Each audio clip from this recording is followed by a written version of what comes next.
Let's do problem 4 on the practice exam. Here it is. Okay, so we got to do an earthquake problem in class that related to the stuff in Japan, and we can also do another thing that is relevant to the disaster there, which is to look at how radioactive isotopes decay. And I read on the news that cesium-137 is one of the dangerous elements that could be released into the atmosphere if the fuel rods catch on fire and burn. And so I made up this problem about it. So here's the setup. It says we have a certain sample of this substance, and it decays in such a way that after T years the amount of isotope remaining is given by this equation. Alright, that's terrible. So let's just start answering these questions. So this is a function of time. You plug in the time and it tells you how much of the stuff is left. So the units, let's say the units are in kilograms, doesn't matter. A says find the amount of cesium-137 at time t equals 0. So the answer to A is just m of 0.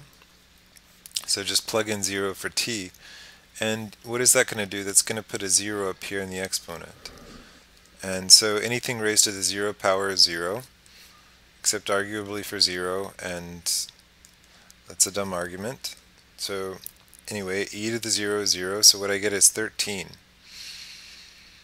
Sorry, e to the 0 is 1. Anything to the 0 is 1. I said that right? I'm sure I said the right thing before. Anything to the 0 is 1. This next part, part B, says how much mass remains after 50 years. So that part B is just m of 50. Okay, so this is the whole idea of the function, is that you plug in the number of years and it spits out the amount of substance left after that number of years. So I just need to plug it in. And so 13 times e to the minus 0.023 times 50.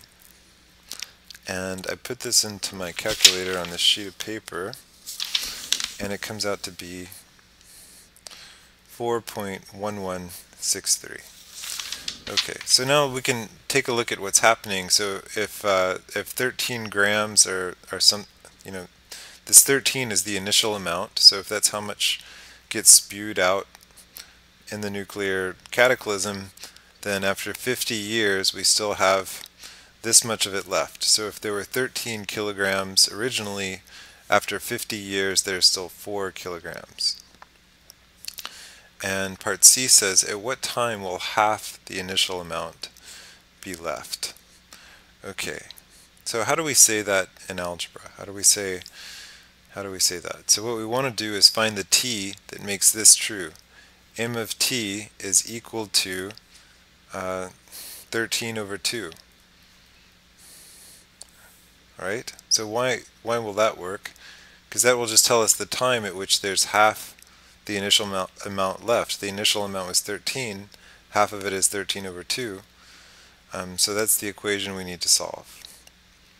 And because my memory is so bad, you'll have to bear with me as I set this up. So I've got 13 times e to the minus 0.0, and then I'm not able to remember that, but I have it written down right in front of my face, and it's 0.23.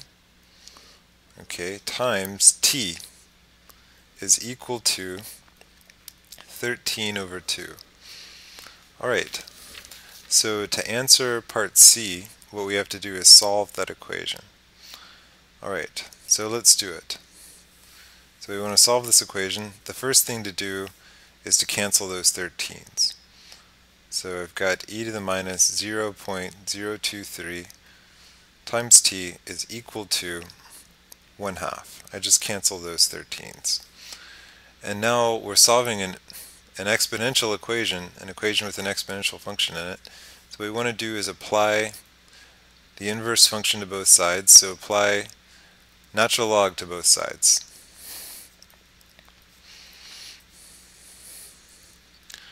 And what happens after I do that? So on the left, natural log and e to the x cancel each other, so I'm going to have negative 0.023 t, and on the other side I'm just going to have natural log of 1/2.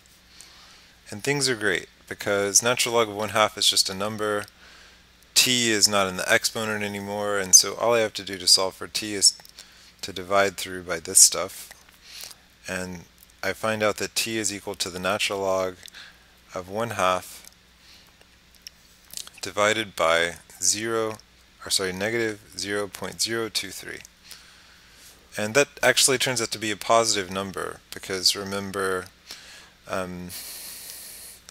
natural log is below the x-axis until you get to 1.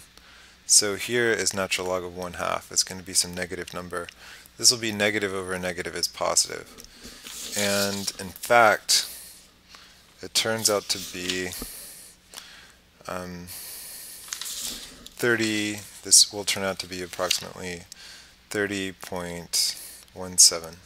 So what this means is if you have a lump of cesium 137, then after 30 years, half of the original lump is gone. And in another 30 years, half of that will be gone, and so on and so forth.